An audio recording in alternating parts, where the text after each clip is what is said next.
Bismillahirrahmanirrahim. Assalamualaikum warahmatullahi wabarakatuh. Jumpa lagi dengan saya di Abil Maiwa Channel. Jadi teman-teman, channel ini adalah merupakan channel pendidikan tempat kita berbagi tentang aplikasi pendidikan Microsoft Office serta tips dan triks komputer. Jadi teman-teman, di video kali ini kembali lagi admin akan berbagi sebuah video tentang pembahasan soal materi untuk kompetensi teknis profesional ya. Jadi yang kita bahas pada hari ini adalah membahas soal materi kompetensi teknis bagian profesional. Materinya adalah IPS untuk jabatan formasi guru kelas SD. Jadi ini khusus untuk guru kelas SD teman-teman ya. Jadi materinya di sini adalah kompetensi teknis profesional IPS guru kelas SD. Jadi mata pelajarannya adalah IPS dan ditujukan secara khusus untuk teman-teman guru honorer yang memilih formasi guru kelas SD. Jadi perlu teman-teman pahami bahwa kompetensi teknis itu terbagi dua ya. Ada kompetensi teknis pedagogik dan ada kompetensi teknis profesional. Kompetensi teknis pedagogik itu kompetensi teknis yang bisa dimasuki oleh semua jenjang formasi. Sedangkan kompetensi teknis profesional itu disesuaikan juga dengan jabatan teman-teman ya, termasuk guru kelas SD adanya mata pelajaran IPS untuk kompetensi teknis profesional. Oleh karena itu begitu pentingnya materi ini, maka teman-teman sebaiknya nonton video ini sampai selesai. Kita langsung lanjut ke soal nomor 1. Jadi soal nomor 1 teman-teman ya, di sini mobilitas penduduk dari desa ke kota merupakan suatu bentuk interaksi antara ruang. Dampak interaksi tersebut di atas merupakan A. Lapangan pekerjaan di kota lebih luas, B. Penduduk desa menjadi lebih modern, C. Tingkat pembiasaan penduduk tinggi, dan D. Lalu lintas kota semakin padat. Nah kira-kira apa sih sebenarnya dampak dari perpindahan penduduk teman-teman ya? Jadi mobilitas itu diibaratkan itu perpindahan penduduk dari desa ke kota. Nah itu yang menjadi inti pertanyaan di sini. Kira-kira apa dampaknya jika penduduk itu dari desa itu berbondong-bondong untuk berpindah ke kota? Nah di sini ada 4 opsi jawaban untuk kompetensi profesional ya. Yang pertama, lapangan pekerjaan di kota lebih luas, B. Penduduk desa menjadi lebih modern, C. Tingkat pembiasaan penduduk tinggi, dan lalu lintas kota semakin padat. Oke, silakan teman-teman pilih dulu jawabannya. 5, 4, 3, 2, 1. Nah kira-kira dampaknya adalah yang paling tepat di sini teman-teman adalah D. Lalu lintas kota semakin padat ya. Jadi ketika penduduk itu berbondong-bondong dari desa ke kota, maka secara otomatis di kota itu akan semakin padat penduduk teman-teman ya, karena banyaknya penduduk desa ke kota seperti itu. Itu yang lebih tepat untuk soal seperti ini. Soal ini teman-teman ya. Kita pindah ke soal nomor 2. Soal nomor 2 adalah perpindahan penduduk menjadi salah satu bentuk adanya interaksi antar ruang. Hal tersebut terjadi karena setiap ruang mempunyai karakteristik dan potensi berbeda. Kota berpotensi menyediakan lapangan kerja yang sangat luas, oleh karena itu akan meningkatkan daya tarik penduduk desa pindah ke kota. Sebabnya jumlah penduduk di kota semakin bertambah teman-teman ya, permukiman semakin padat, lalu lintas semakin macet, dan lingkungan menjadi rusak. Itu adalah pembahasan dari soal nomor 1 tadi teman-teman ya, bahwa jika penduduk di desa itu pindah ke kota, maka secara otomatis di kota itu tentunya semakin padat, pemukiman akan semakin padat. Oke, kita pindah ke soal nomor 2 teman-teman ya. Soal nomor 2, perhatikan ciri-ciri berikut ini. 1. Berwarna biru. 2. Berada di tengah daratan. 3. Berbentuk hampir bulat atau tidak beraturan. Ciri-ciri tersebut di atas menunjukkan kenampakan alam pada peta berupa A. Laut, B. Danau, C. Sungai, D. Waduk. Nah kira-kira teman-teman harus memahami kalau berwarna biru, berada di tengah daratan, dan berbentuk hampir bulat atau tidak beraturan itu adalah ciri-ciri kenampakan alam apa. Nah di sini ada kata kuncinya, itu adalah berada di tengah daratan teman-teman ya. Itu ada di tengah daratan seperti itu. Jadi silakan teman-teman pilih jawabannya mana yang paling tepat, apakah A, B, C, dan D seperti itu. Nah silakan teman-teman jawab dulu ya. 5, 4, 3, 2, 1. Nah jawaban yang paling tepat untuk soal nomor 2 ini adalah B. Danau teman-teman ya. Jadi jawabannya adalah danau. Kata kuncinya karena danau itu pasti berada di tengah daratan ya. Danau itu berada di tengah daratan dan biasanya danau itu bulat teman-teman ya. Itu biasanya bulat.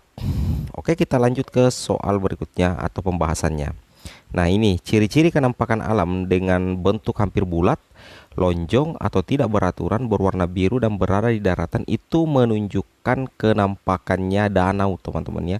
Itu menunjukkan kenampakannya danau seperti itu. Kita lanjut ke soal nomor berikutnya.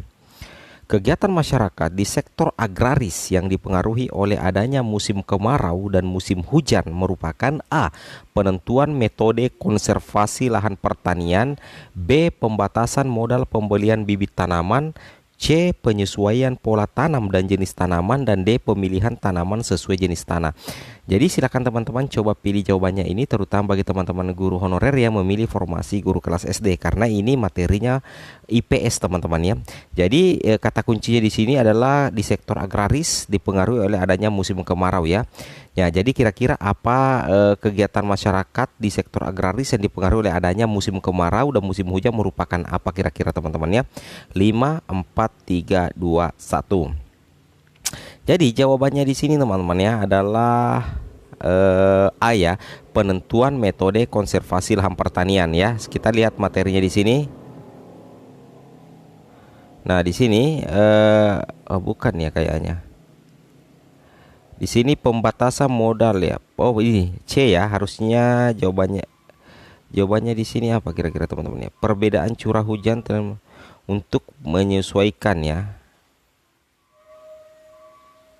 Untuk menyesuaikan pola tanam dan jenis tanaman. Berarti jawabannya di sini adalah C teman-teman ya. Jawabannya adalah C, seperti itu. Oke, kita lanjut ke soal berikutnya.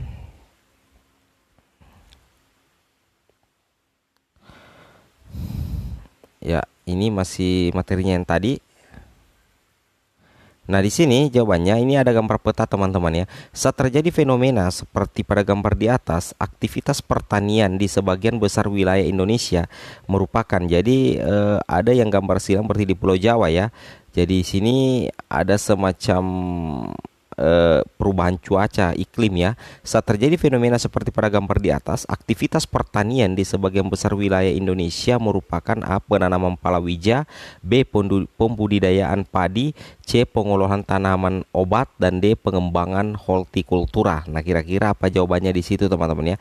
Silakan teman-teman pilih jawabannya. 5, 4, 3, 2, 1. Jawabannya teman-teman adalah palawija ya. Jadi penanaman palawija. Nah, sekarang untuk membuktikannya kita lihat pembahasan materinya di sini. Di sini jelas teman-teman ya. Di sini itu membicarakan tentang angin muson timur ya. Jadi gambar yang tadi admin perlihatkan itu adalah angin muson timur yang ada di Indonesia, itu mengakibatkan musim kemarau teman-teman ya di wilayah Indonesia. Curah hujan di Indonesia menurun saat terjadi angin muson timur. Saat musim kemarau dan curah hujan rendah, penduduk melaksanakan penyesuaian tanaman dengan cara menanam palawija. Tanaman palawija tidak membutuhkan banyak air teman-teman. Oleh karena itu sesuai untuk ditanam pada daerah lahan kering atau saat curah hujan rendah, seperti itu. Jadi yang tepat adalah tanaman palawija, seperti itu teman-teman ya, untuk angin muson timur ya. Jadi itu tanaman yang paling cepat. Nah, ini menghitung apa teman-teman ya? Ini menghitung seperti peta ya. Jadi ini pelajaran IPS juga di SD sepertinya ya. Di sini dijelaskan bahwa peta A dan B menggambarkan wilayah yang sama dalam peta A yang berskala 1:500.000.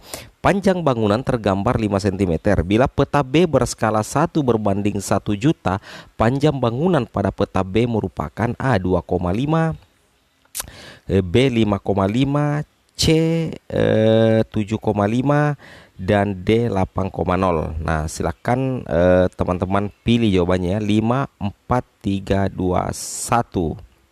Nah, bagaimana teman-teman? Apakah teman-teman sudah menghitungnya? Jadi jawabannya di sini teman-teman adalah A 2,5 cm. Nah, untuk membuktikannya kita lihat di sini. Di sini teman-teman bisa memperhatikan rumusnya. Di sini perhitungan panjang bangunan A dan B merupakan P2 sama dengan D1/D2 dikali P1. Nah, di sini perbandingannya 1 juta sama dengan 5/D2 dikali 500.000. Jadi D2 sama dengan 2,5. Ini rumusnya teman-teman ya. Jadi panjang bangunan pada peta B merupakan 2,5 cm, seperti itu teman-teman ya. Seperti itu teman-teman ya. Nah, sekarang jawabannya tentunya teman-teman sudah pahami semua bahwa jawabannya adalah A ya. Oke. Seperti itu. Jadi ini perlu untuk teman-teman ya pahami, terutama bagi teman-teman yang melamar formasi guru SD ya, untuk kompetensi profesional teman-teman ya. Di sini nomor 6, jarak dari kota A menuju kota B pada suatu peta berskala 1:100.000. Nah, masih berkaitan dengan menghitung peta teman-teman, yang menghitung jarak ya, yakni 20 cm. Jarak sebenarnya dari kota A menuju kota B itu merupakan A 10 km, B 12 km, C 18 km, dan D 20 km. Nah, sekarang silakan teman-teman hitung dulu dan tentukan jawaban teman-teman ya. 5, 4, 3, 2, 1. Oke, sekarang admin ke tutorialnya. Di sini caranya teman-teman adalah di sini sudah disiapkan beserta pembahasannya lengkap ya. Jadi teman-teman bisa lebih cepat memahami. Untuk penghitungan jarak sebenarnya dari kota A menuju kota B itu rumusnya adalah skala sama dengan jarak pada peta per jarak sebenarnya sama dengan 1/100.000 sama dengan 20 per jarak sebenarnya. Jarak sebenarnya sama dengan 20 dikali 100.000 sama dengan 2 juta cm, itu dibawa ke kilometer menjadi 20 km. Jadi sudah pasti jawabannya kita ketahui 20 km, berarti jawabannya adalah D teman-teman ya. D 20 km. Oke, kita lanjut ke soal nomor 7. Nah, di sini untuk soal nomor 7 teman-teman ya, itu berkaitan dengan ASEAN ya, itu berkaitan dengan ASEAN. Jadi ini seperti pelajaran kelas 6 SD teman-teman ya, berkaitan dengan ASEAN ya, seperti itu. Di sini soalnya, negara Indonesia selalu menjalin kerjasama dengan negara di kawasan Asia Tenggara. Manfaat yang telah diterima Indonesia sesuai dengan kegiatan tersebut merupakan A. Penggunaan produk impor meningkat, C. Persaingan perdagangan meningkat, C. Devisa negara akan meningkat, dan D. Tenaga kerja dari luar negeri terserap. Jadi intinya di sini adalah kita mencari opsi jawaban yang menguntungkan Indonesia teman-teman, yang menguntungkan di Indonesia di kawasan Asia Tenggara. Nah, silakan teman-teman tentukan dulu jawabannya. 5, 4, 3, 2, 1. Oke, jawaban yang paling tepat di sini teman-teman adalah C. Devisa negara akan meningkat. Nah, kita coba lihat di sini, mudah-mudahan ada pembahasannya. Nah, di sini ada pembahasannya sedikit teman-teman ya. Admin sudah rangkum. Kerjasama internasional mempengaruhi kesuksesan pembangunan Indonesia. Kerjasama ekonomi antar negara akan meningkatkan devisa negara, penerimaan negara yang akan digunakan pemerintah untuk membiayai pembangunan. Seperti itu teman-teman ya. Oke, kita lanjut ke soal terakhir ya, untuk kompetensi teknis profesionalnya. Nah, di sini ada soal yang cukup penting, ini harus teman-teman pahami. Apa itu proses amalgamasi ya? Di sini soalnya adalah proses amalgamasi bisa muncul dalam masyarakat bila terjadi A. Pengendalian sosial, B. Pernikahan campuran, C. Penyesuaian kebudayaan, dan D. Pertentangan antar anggota. Jujur admin juga masih kurang paham apa ini amalgamasi. Kita langsung lihat saja materinya teman-teman ya, untuk menentukan jawabannya. Nah, di sini jelas bahwa amalgamasi merupakan proses peluburan dua kebudayaan berbeda menjadi satu dan melahirkan kebudayaan baru. Nah, di sini ya, jadi proses amalgamasi terjadi bila seseorang melaksanakan pernikahan dengan seseorang yang mempunyai kebudayaan berbeda. Perbedaan kebudayaan tersebut akan melebur dan menghasilkan kebudayaan baru, seperti itu. Jadi secara otomatis jawabannya tentunya adalah B teman-teman ya, yaitu adanya pernikahan campuran ya, itu dikatakan amalgamasi ya. Nah, di sini jelas bahwa proses peluburan dua kebudayaan berbeda ya, termasuk melaksanakan pernikahan dengan seseorang yang mempunyai kebudayaan berbeda. Jadi itu yang dikatakan amalgamasi ya, semacam kebudayaan juga sebenarnya teman-teman, itu penggabungan dua kebudayaan berbeda melalui proses pernikahan, seperti itu. Oke teman-teman, mungkin cukup sampai di sini video informasi saya. Semoga video ini bermanfaat. Jangan lupa like, comment, and subscribe. Assalamualaikum warahmatullahi wabarakatuh.